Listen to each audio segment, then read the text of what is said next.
Guys, ada yang heboh nih.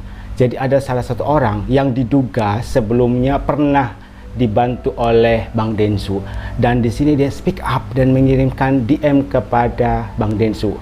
Hal ini karena rekaman video yang beredar antara FA dan juga Bang Densu. Dan ternyata orang yang pernah dibantu oleh Bang Densu ini adalah penggemar dari Teh Novi. Maksudnya di sini dia nggak terima setelah mendengar percakapan tersebut. Akhirnya dia speak up dan menduga bahwa ternyata Bang Densu juga nggak ikhlas untuk ngasih bantuan kepada netizen ini. Ternyata sifat asli Bang Denny kayak gitu ke Teh Novi. Beda banget Bang. Dulu saya sampai kagum sama Bang Denny. Saya juga curiga waktu saya DM ngucapin terima kasih waktu Bang Denny transfer 500.000. Jawabannya kayak gitu, kayak nggak ikhlas Bang.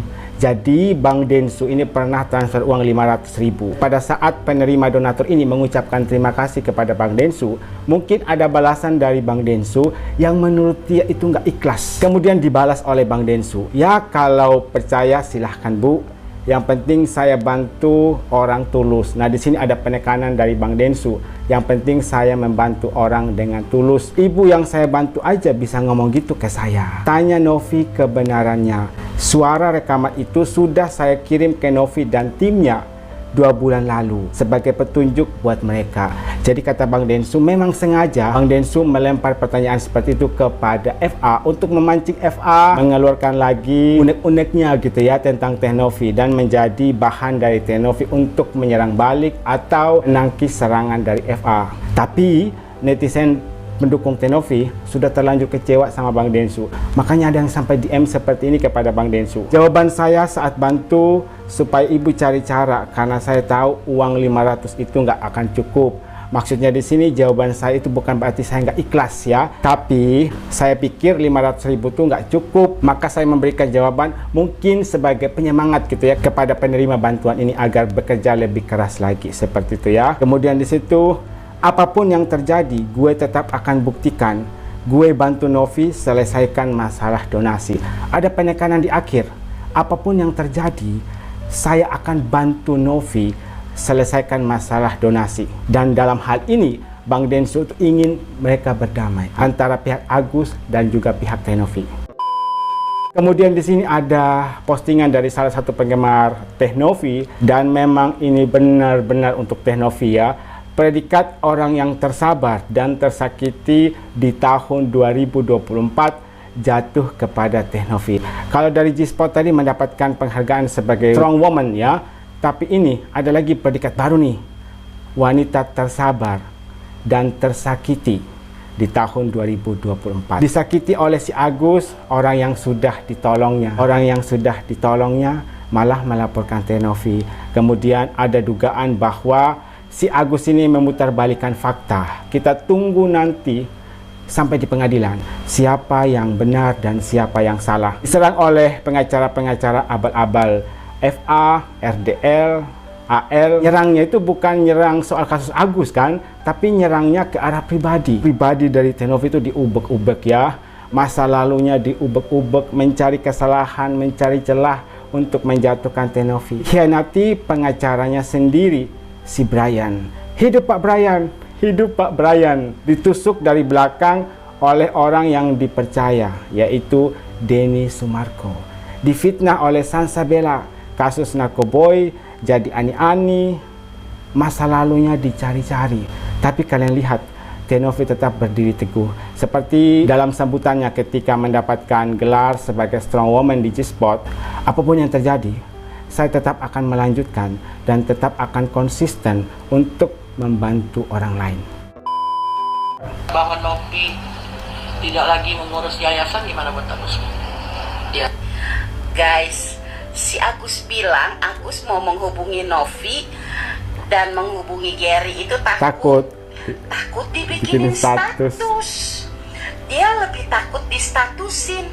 Sementara Novi, apa kabarnya Novi yang nggak ada angin ribut nggak ada apa dilaporin ke Polda. Si Gary juga dilaporin. God, lu gimana lu? Menurut gua lebih mengerikan dilaporin ke Polda daripada dibikinin status kalau gua mah. Betul sih. Coba netizen, pikir. Mana yang lebih mengerikan? Dibikinin status di WA apa dilaporin ke Polda? Nah, Gus, lebih mengerikan elu. Yalah. Takut menghubungi Novi dan Gary, katanya takut dibikinkan story, takut dibikinkan status. Menurut saya ini hanya sekedar alibi. Kenapa? Ini hanya menjadi salah satu cara yang dilakukan oleh Agus untuk membela diri. Alasannya sangat tidak masuk akal, tidak bisa dinalar.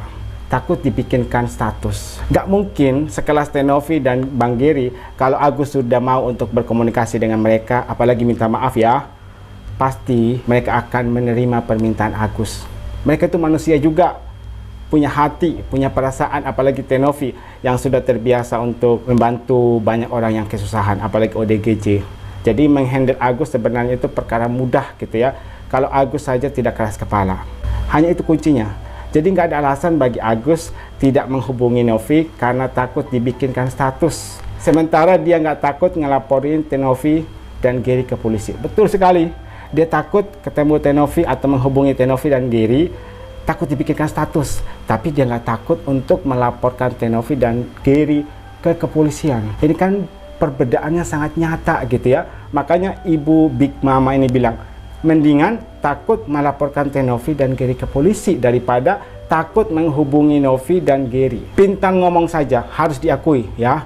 Agus ini pintar ngomong. Seandainya kelebihannya itu dipergunakan untuk mengambil sikap, pasti masalah ini tidak akan diperpanjang. Tapi saya menduga ya, si Agus itu kenapa nggak mau mendengarkan apa kata Kemensos. Kalau Kemensos kan katanya uang hanya khusus untuk pengobatan, sisanya diaudit. Dan sisa pengobatan Agus akan diberikan kepada penerima manfaat lain. Sepertinya si Agus itu nggak mau ya. Dia maunya keseluruhan. Ada yang menduga loh seperti itu, banyak sekali. Dia mau keseluruhan donasi itu untuk pengobatan dan juga biaya hidup. Katanya Agus nggak butuh uang, tapi butuhnya harga diri.